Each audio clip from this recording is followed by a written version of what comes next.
বর্তমান ফিল্ম ইন্ডাস্ট্রিতে রাজ করছে শাকিব খান, এটা নিঃসন্দেহে বলা যায়।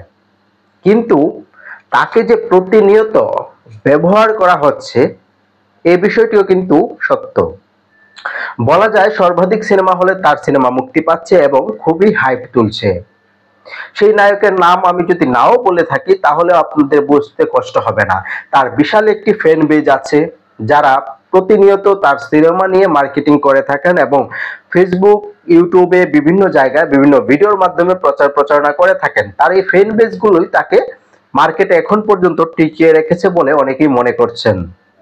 প্রত্যেকটা শিল্পীরই ফ্যান ফলোয়ার থাকবেই, আর প্রত্যেকটা শিল্পীরই কাজের মধ্যে ভালো এবং মন্দ থাকবে। ফ্যানদেরও উচিত এই ভালো মন্দ বা গঠনমূলক সমালোচনাকে অ্যাকসেপ্ট করা। মনে রাখবেন, ইন্ডাস্ট্রিতে কাজ করলে সমালোচনা আলোচনা দুইটাই হবে, সেইগুলো মেনে নেওয়ার ধৈর্য এবং সহ্য ক্ষমতা আপনাদেরকে থাকতে হবে। যখনই ঈদে শাকিব খানের সিনেমা মুক্তি পায়, তখন কিছু ফ্যান ফলোয়ার দেখা যায় শাকিব খানের। সেই ফ্যান ফলোয়ারকে আমি বলবো সিজনাল ফ্যান ফলোয়ার। আপনারা আমার কথাটিকে যৌক্তিকতার সঙ্গে একটু মিলিয়ে নেবেন। দেখবেন যে প্রতিটা সিনেমা হলের সামনে যেখানে বেশি ক্রাউড হয়, বেশি দর্শক হয়, সেই সিনেমা হলের সামনেই দেখবেন যে কিছু দর্শক, হাতে গোনা দুই একজন, খুবই পাগলামো করে।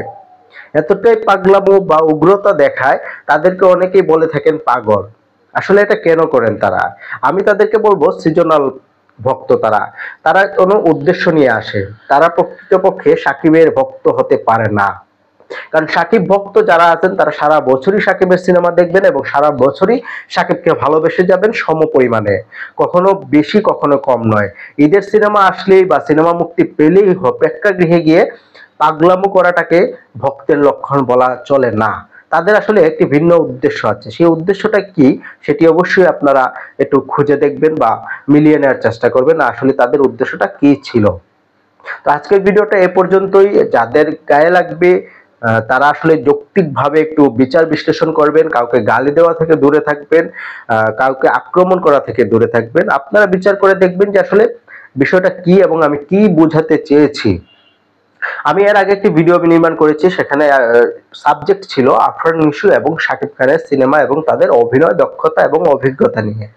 সেই ভিডিওর নিচে অনেকেই সাকিব ফ্যান ফলোয়ার বলবো কি না, সাকিবকে পছন্দ করেন বা সাকিবের অনুসারী যাই হোক না কেন, তারা অনেকেই আক্রমণাত্মক কথা বলার চেষ্টা করেছেন বা অনেকে পার্সোনালি অ্যাটাক করার চেষ্টা করেছেন। তাদের জন্যই মূলত আজকের এই ভিডিও। সবাই ভালো থাকবেন, ধন্যবাদ।